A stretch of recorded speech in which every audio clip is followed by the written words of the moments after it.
একসময় যাকে বিশ্বের দারিদ্রতম রাষ্ট্রগুলোর একটি হিসেবে অবজ্ঞা করা হতো, সেই বাংলাদেশ আজ পরিণত হয়েছে দক্ষিণ এশিয়ার অন্যতম সম্ভাবনাময় অর্থনৈতিক শক্তিতে। তৈরি পোশাক, কৃষি, প্রযুক্তি এবং শিল্প খাতের অগ্রগতির ফলে বাংলাদেশ এখন বিশ্বের দ্রুত বর্ধনশীল অর্থনীতির একটি রোল মডেল।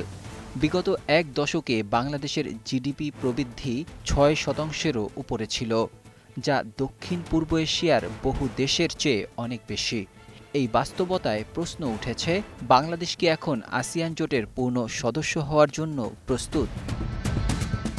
আসিয়ান জোট বিশ্বের অন্যতম বৃহত্তম বাণিজ্যিক ব্লক, যার সদস্য ১০টি দেশের সম্মিলিত জিডিপি বৈশ্বিক অর্থনীতির ৯% প্রতিনিধিত্ব করে এবং যার বাজার ৬৫০ মিলিয়ন মানুষের। কিন্তু এই বিশাল অঞ্চলের সঙ্গে বাংলাদেশের বাণিজ্যিক সংযোগ এখনও খুব সীমিত।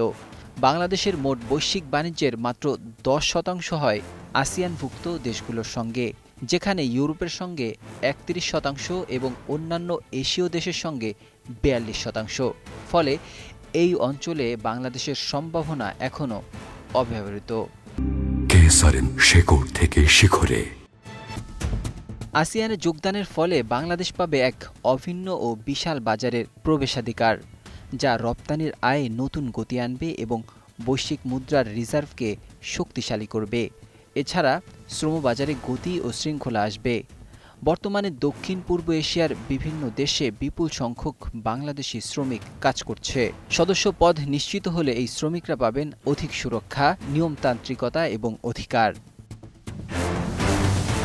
বাংলাদেশ আসিয়ানের সদস্য হলে প্রযুক্তি স্থানান্তরের বড় সুবিধা পাবে। বাংলাদেশের তরুণ শিক্ষিত জনগোষ্ঠী যদি এই অঞ্চলের শিল্পে যুক্ত হয়, তাহলে দেশীয় প্রযুক্তি ও শিল্প খাতেও আসবে অনেক বেশি অগ্রগতি। আসিয়ান দেশগুলোর জন্য বাংলাদেশের প্রবেশদ্বার গুরুত্বপূর্ণ।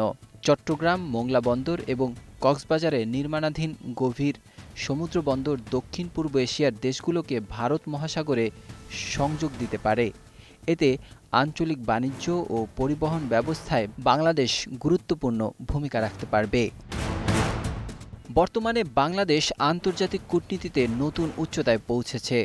অন্তর্বর্তী সরকারের নেতৃত্বে ডক্টর ইউনূসের মতো একজন স্বচ্ছ, আন্তর্জাতিকভাবে পরিচিত ব্যক্তিত্ব দেশের ভাবমূর্তি আরও জোরদার করছে।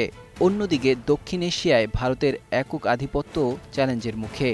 নেপাল, শ্রীলঙ্কা, মালদ্বীপের মতো দেশগুলো বিকল্প পথ খুঁজছে, যেখানে বাংলাদেশ হতে পারে একটি আঞ্চলিক সেতুবন্ধন।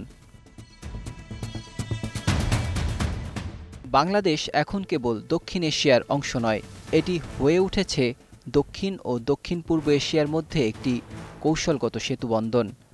আসিয়ানে বাংলাদেশের অন্তর্ভুক্তি কেবল একটি সদস্যপদ অর্জন নয়, এটি হবে বিশ্বকে জানান দেয়া বাংলাদেশ এখন বিশ্ব নেতৃত্বে অংশ নিতে প্রস্তুত। টেক্সট রিপোর্ট, ২১শে টেলিভিশন।